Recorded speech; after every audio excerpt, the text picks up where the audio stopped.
নজর প্রজাপতি বীর বাবুরে বইলা এ বন্ধ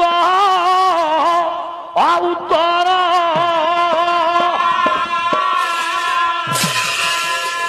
ইয়ে নকুল স্বভাব অট্টইয়ে শিব ইয়ে নকুল স্বভাব অট্টইয়ে বাবুরে কুলগোত্র নাহি যার অকুড়ি লোটা বড়দার নাহি বায়াটা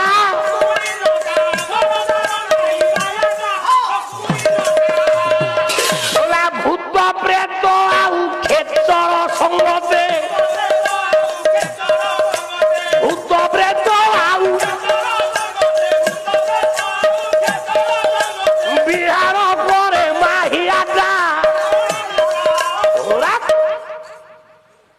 দক্ষ প্রজাপতি গর্জি উঠলে কলেছি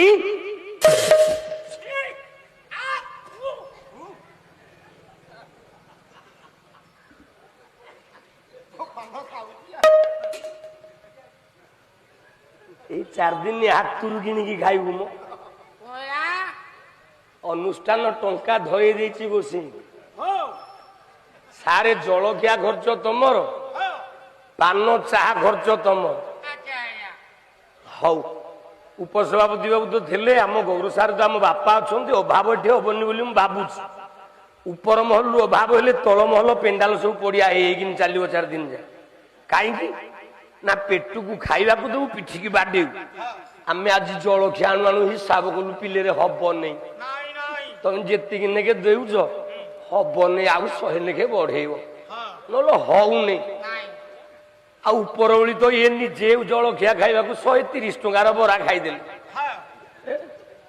ଆଉ ରହିଲା 70 ଇଏ ତ 6 ଜଣ କପେ କପେ ତ ଚା ପିଇଦେଲେ ଯିବ ସକାଳେ 30 ଦିପରେ 30 ଛାଡିଦିଏ ଆଉ କଣ ହୋତାଟା ବିଲ ବିକିକି ଆକୁ ପାନ ସିଗରେଟ ଦବ ଆଉ ଟିକେ ନାକୁ ବଢେଇଲେ ହେଇଯିବ ମୁଁ ଜାଣିଛି ମିଳିବ ମିଳିବ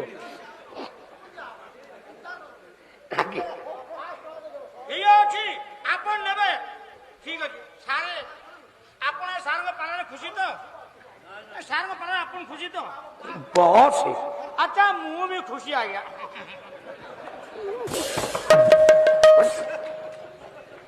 गर्जी उठिला दक्ष प्रजापति गला भूल हो गला गोटे अकुलीन सांगे झील देली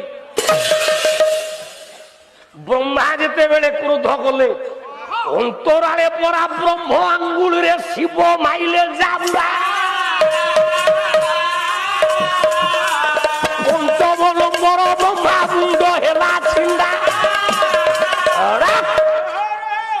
5टा मुंडर रागिगले शिव हाथटा बुलेकी बजेले पारे ब्रह्मार मुंडटा छिंडिला तेणु सत्य जुगे धर्म गोपारे सत्य प्रलय हो गला त्रेतया जुगे त्रेतया जुग बुड़ी धर्म पुअरे सत्य धर्म गोपारे बुड़िला त्रेतया धर्म पुअरे बुड़िला द्वापर धर्म भाई रे बुड़िला कली जुगे तू जो दिन धर्म भारी जा करू से दिन कली बुड़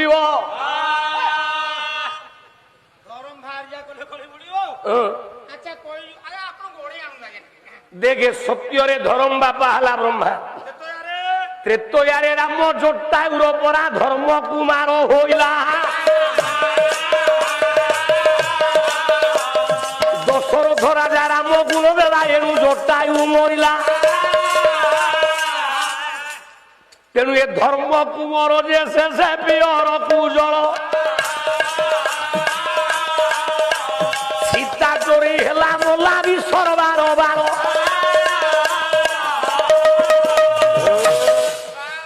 त्रेतयारे धर्म पुअरे जाई बापर जुगरे धर्म भाईटा किए गायक केशरी उदयनाथ रथ शर्मा धारी टे प्रमाण कले कलारे अंतिम मंत्रणा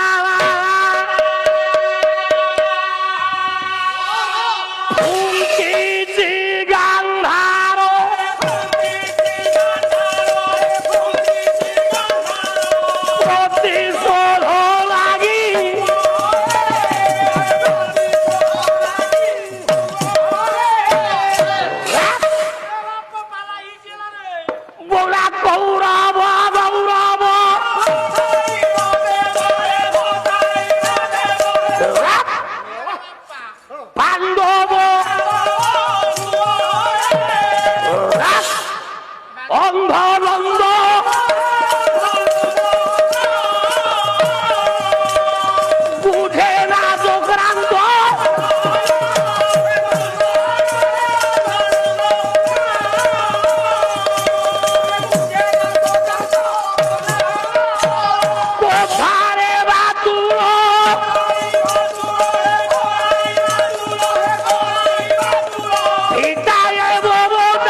ଦ୍ୱାପର ଯୁଗରେ ଧର୍ମର ଭାଇ ଅନ୍ଧ ରାଜା ସୁବଳ 100 ପୁଅ ଅନ୍ଧାର ଘର ଭିତରେ ଅଛନ୍ତି। ଆଜ୍ଞା ଆଜ୍ଞା ପ୍ରସଙ୍ଗ ଟିକେ ବିପରୀତ ଦିଗକୁ ପଳେଇବ। ଆଜ୍ଞା ଛୋଟରେ କହିଦିଅନ୍ତୁ କେବଳ ଧାରିଟିଏ କହୁଛି ବାବା 100ଟା ପୁଅ ମରିଯିବେ ଜାଣିକରି ଗାନ୍ଧାର ସେନ ରାଜା ତା ନା ଗାନ୍ଧାର ସେନ ନୁହଁ, ନାଇଁ ଗାନ୍ଧାର ରାଜା ବୋଲି ଗାନ୍ଧାର ସେନ, ଆଜ୍ଞା ତା ନାଁଟି ହେଉଛି ସୁବଳ। ତେଣୁ ପ୍ରକୃତ ନାଁକୁ ଆମେ ପୁରାଣରେ ପାଲାବାଲା ଆଉ ଖୋଜୁନୁ। ନାଇଁ ନାଇଁ ବାଲ୍ମୀକି କହିଲେ ତା ପ୍ରକୃତ ନାଁ ଧରିଲେ ହବ, ନାଇଁ ନାଇଁ ସତୀ କହିଲେ ତା ପ୍ରକୃତ ନାଁ ଖୋଜିବାକୁ ପଡିବ। ଆଜ୍ଞା ଅତଏବ ସଜନ ଆପଣ ମାନଙ୍କର ସୁବଳ ରାଜା ଯାଇଲା 100 ପୁଅ ମରିଯିବେ, ହଁ ଏଇଥିକି ବିଚାର କରି ହେଲା ହେଲା ରାଜା ସୁବଳ ପରାଏ ମୟ ଦାନବକୁ ଧର୍ମ କୁମାର କରିଲା। ଇନ୍ଦ୍ର କିଳ ମଗେ ତପସ୍ୟା ବେଳରେ ଶକୁନି ଯେ ପଠାଇଲା। ପାଣ୍ଡବ ମାନେ ଯେତେବେଳେ ଗଲେ ବନବାସ, କୌରବଙ୍କ ଠାରୁ ଯୁଦ୍ଧରେ ବିଜୟ ପାଇଁ ଅର୍ଜୁନ ଯେତେବେଳେ ତପସ୍ୟା କଲା ଇନ୍ଦ୍ରକିଳ ପର୍ବତରେ, ଏତିକି ବେଳେ ଶକୁନି ତା ଭାଇ ହେଲା ହେଲା ମୟ ଦାନବକୁ ପଠେଇଲା। ସିଏ ଶୁକର ବୋଲେ ଘୁଷୁରି ହେଇକି ଦୌଡ଼ିଲା, ଯୋଉଟାକୁ ଆମେ ଭାରବୀ କାବ୍ୟ ବୋଲି କହେ ମୁକ ରାକ୍ଷସ ବଧ। ବାବା ଦ୍ୱାପର ଯୁଗ ବୁଡେଇଲା ଧରମ ଭାଇ, ଆଜ୍ଞା ଆଉ କଳି ଯୁଗ ତ ବୁଡେଇଛି ଧରମ ବାହାରି ଯାଉ। କହିବ ଧରମ ଭାଜା ବୁଡିବ ତୁ ଯାହାକୁ ଘରେ ଆଣିକି ରଖିଛୁ ଆମ ଛୋଟି, ଛୋଟି ବହୁ କଳା ଆପଣଙ୍କ ଛୋଟି ତା ନାଁ ଧରି କହୁନାହାନ୍ତି। ଆମ ପାକିନା। ହଁ ତା ଗୋଟାଟେ ଖସିଆ ତା ଦବା ଆମ ଗାଁ ଡାକୁଛନ୍ତି ଛୋଟି, ଆପଣ ନାଗେ ଛୋଟି ଆଚ୍ଛା ଆଚ୍ଛା କହୁନାହାନ୍ତି ରଶ୍ମି ରଶ୍ମି। ଆବୁଲ ଆଚ୍ଛା ତୋ ରଶ୍ମିଟି ଆଜ୍ଞା କଣ ତୋ ନିଜ ସ୍ତ୍ରୀ? କଣ ହେଲା ରଶ୍ମିଟି କଣ ତୋ ନିଜର? ନାଇଁ ରଶ୍ମିଟି ତମର, ମୁଁ କାଲି ଘରେ ରଖିଛି ଖାଲି ପୋଷୁଛି ତାକୁ ଯାହା। ତଣ୍ଟା ଚିପିକି ଫୋପାଡ଼ି ଦେବି। ଆପଣ ଏଇନେ କହୁଛନ୍ତି ସେ ପରା ମୋ ବୋହୂ। ହଁ ବହୁତ ଆପଣ କେମିତି କହୁଛନ୍ତି ସେ ମୋ ସ୍ତ୍ରୀ ନୁହଁ ବୋଲି? ନା ଆଉ ସେ କାହାର? ସେ ତ ନିଜର ନୁହଁରେ, ସେ ଆଉ କାହାର ଆଜ୍ଞା? ସେ ତ ଧର୍ମର। ସେ ଧର୍ମର କେମିତି? ତ ନିଜର ଭାରିଜା ନୁହଁ, ସେ ଧର୍ମ ଭାରିଜା, ଧର୍ମ ପତ୍ନୀ। ଧର୍ମପତ୍ନୀ କେମିତି ଆଜ୍ଞା?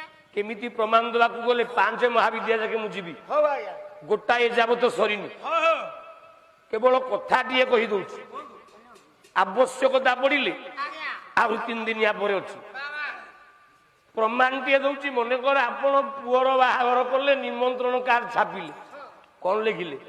ମହାଶୟ ଚଳିତ ମାସ ଅମକ ପକ୍ଷ ଅମକ ତିଥି ଅମକ ତାରିଖ ଅମକ ବାର ଦିନ ମୋର ଜ୍ୟେଷ୍ଠ ପୁତ୍ର ଅମକର ଅମକ ଗ୍ରାମ ନିବାସୀ ଅମକଙ୍କର କନିଷ୍ଠା କନ୍ୟା ଅମକ ସହିତ ଶୁଭ ପରିଣୟ ଅନୁଷ୍ଠିତ ହବ। ଆଜ୍ଞା ଆଜ୍ଞା ଏଣୁ ସବିନୟ ଅନୁରୋଧ, ଆପଣ ମୋର ଅମକ ପୁରସ୍ତ ବାସଭବନରେ ପଦାର୍ପଣ କରି ନବ ଦମ୍ପତି କି ଶୁଭ ଆଶୀର୍ବାଦ ଦେବା ହେବେ। ଇତି ଆପଣଙ୍କ ଅପେକ୍ଷାରେ ଶ୍ରୀଯୁକ୍ତ ହେମନ୍ତ କୁମାର ନାଥ, ଆଜ୍ଞା ଧର୍ମପତ୍ନୀ ରଶ୍ମିତା ନାଥ, ଆଜ୍ଞା ଆଉ ବ୍ରାକେଟରେ ବାବୁଲୁ ଚୁଗୁଲୁ ସୁଗୁଲୁ ପିଗୁଲୁ ନୁଗୁଲୁ ଯେତେ ଥିବେ। ଆଜ୍ଞା ଆଜ୍ଞା ଆଚ୍ଛା କଣ ଲେଖା ଯାଉଛି ବାପା? ଧର୍ମପତ୍ନୀ ଲେଖା ଯାଉଛି ନା ନିଜ ପତ୍ନୀ ଲେଖା ଯାଉଛି? ନାଇଁ ଧର୍ମପତ୍ନୀ ଆଜ୍ଞା ଖାଇଯାଉଛି। ଆଚ୍ଛା ମନ୍ଦିରରେ ଯୋଉ ମାର୍ବଲ ଖଣ୍ଡିଏ ଖଣ୍ଡିଏ ପଡୁଛି, ଚରଣେ ଶରଣ ଚରଣ ଆଶ୍ରିତ, ନାମ ଗୋବିନ୍ଦ ସେନାପତି, ବାପା ବାଉରୀ ସେନାପତି, ଧର୍ମପତ୍ନୀ ସୁକାନ୍ତି ସେନାପତି, ପୁଅ ଝିଅ ଅମକ ସମକ, ଗ୍ରାମ ଅମକ। ଆଜ୍ଞା ମନ୍ଦିରରେ ଆମେ ଚଢିକି ଯାଉଛେ, କଣ ଲେଖା ଯାଉଛି? ନିଜ ପତ୍ନୀ ନା ଧର୍ମପତ୍ନୀ? ନାଇଁ ସେ ଧର୍ମପତ୍ନୀ ତ ଆଜ୍ଞା କାହିଁକି ଧର୍ମପତ୍ନୀ ଲେଖୁଛୁ ନିଜ ପତ୍ନୀ ନ ଲେଖିକି? ସେଇ ତ କାହିଁକି ନେଖୁଛି ନେଖିଲା ବାଲାକୁ ପଚାରି ତାର କାରଣ ମନେ ରଖି ଯା କହି